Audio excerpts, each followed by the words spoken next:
صاصع يا رمضان ولقوا سقاي يا رمضان. صاصع يا رمضان ولقوا سقاي يا رمضان. مرحب يا رمضان ويا مرحبا بك يا رمضان. مرحب يا رمضان ويا مرحبا بك يا رمضان. صلاة قيامك سجود الله بشي صدقاتك يا رمضان.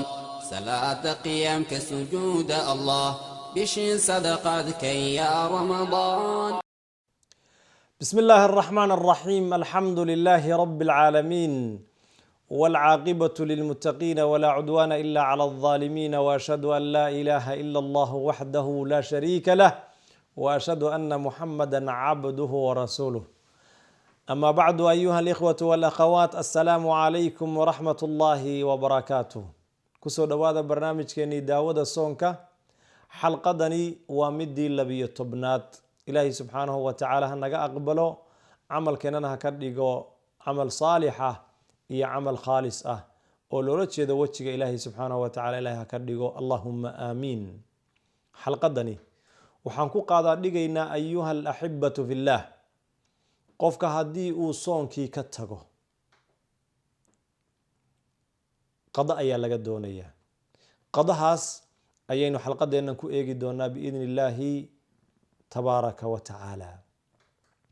qofka haddii uu soonka ka tago laba waa un mid: in uu kas oga tegay iyo in uu kama oga tegay, labadaa mid wey.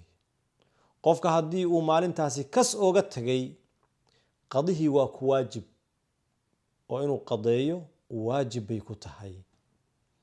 laakiin haddii uu 12 bilood ee kale iyo weliba bisha kale ee 12aad oo dhan, hadduu sanadka oo dhan soomo, marna ajirkii maalinkaa ka tegay ma uu helayo qofka isaga ah.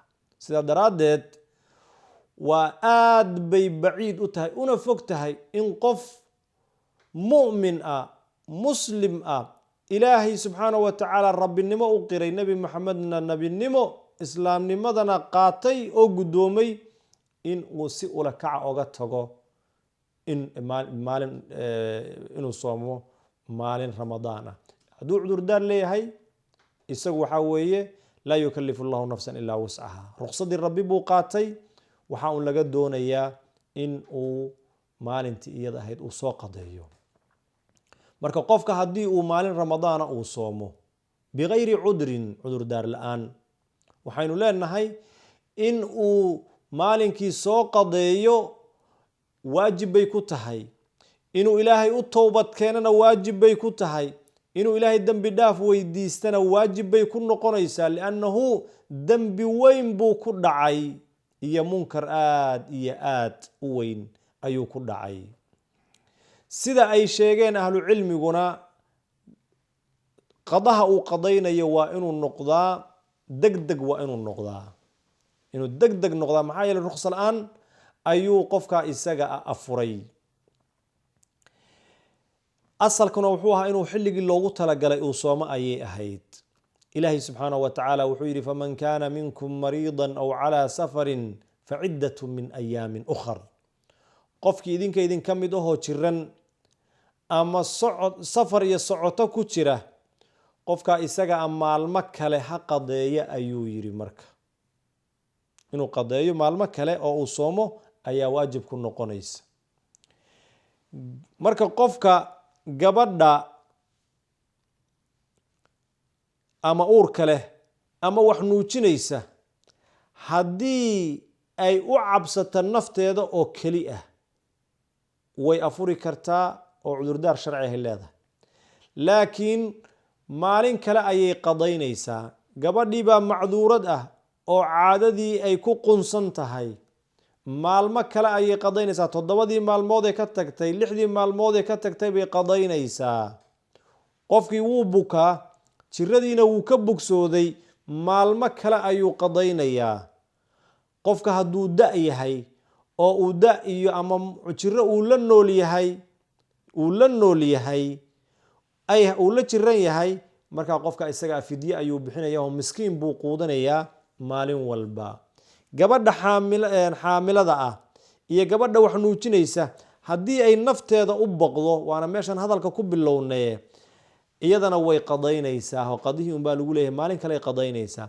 haddayse ilmaheeda u boqdo, bacdu ahlilcilmi sida shaaficiyada waxay leeyihiin wayna qadaynaysaa, fidyana waa laga doonayaa, fidyana waa laga doonayaa.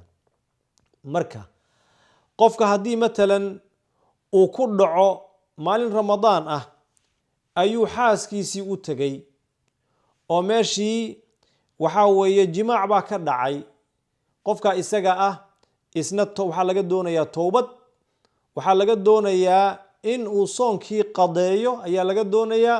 waxaa kaloo laga doonayaa kafaara oo ah in uu soomo shahrayni mutataaliyeyn oo isku xiriirsan oo aan kala go'nayn. haddii cudurdaar sharciga isagoo oon lahayn uu maalin afuro, waxaa weeye dib buu ka soo bilaabayaa soonkii isaga ahaa, oo 60kii maalmoodba haddanana dib buu ka soo bilaabayaa. sidoo kale xaaskiisii uma u tegi karo 60ka biloodba. kafaaradaasi marka weyn ayaa qofkii laga doonayaa, iyo qada iyo toobad intaba waa laga doonayaa. waa arrin marka adag, waa arrin marka in laga digtoonaado u baahan, waa arrin isaga lafsadiisa iyo wixii kuu geynayaba in laga dheeraado laga fogaado u baahan weeye. waa arrin ikhlaas iyo alla kacabsi u baahan, maxaa yeelay bishani waa bishii ikhlaaska, waa bishii camalka. inaad sooman tahay asal ahaan yaa ku og. intaad musqusha gashaad biyo ka dhargi kartaa, intaad maaragtay webiga tiimbato ama aad balliga tiimbataad biyo ka dhargi kartaa. yaa ku og? ilaahay unbaa ku og. cibaadada kale oo dhan dadkii inaad cibaadadii si saxa u gudatay iyo inaadan u gudanin way ku arkayaan, laakiin soonka qofka isagoo dadka u sheegaya inuu sooman yahay ayuu haddana wuxuu rabo uu samayn karaa. sidaa daraaddeed in ikhlaaska lagu dadaalo, soonkana uu noqdo soon loo soomay sidii nabiga uu soomi jiray sala allahu calayhi wasalam ayaa loo baahan yahay. qofkii uu soonka cudurdaar oga tago inuu maalmo kala qadeeyo, isaga oo weliba yacni qofkaasi inuu qadeeyo aysan cala alfawr ahayn. qofkii oga tago kas oga tago oo ay maalin ka tagto cudurdaar la-aan, isagu cala alfawr baa laga rabaa. towbad iyo istikfaarna waa laga doonaya. ayuha alaxibatu fillah, ilaahay subxaanahu wa tacaala ha nagu daro dad kuwa saa'imiinta iyo kuwa saa'imaadka ah. ilaahay subxaanahu wa tacaala ikhlaas baan weydiisanaynaa iyo inuu soonka naga aqbalo. inta aynu ka gaari doono xalqada 13aad waxaan idinkaga tegayaa bixifdi illaahi wa ricaayatih. assalaamu calaykum waraxmat ullaahi wabarakaatuh. رمضان قد أهل بالصيام وأطل مسعدا أهلا وخلا ليته في كل حين. رمضان قد أهل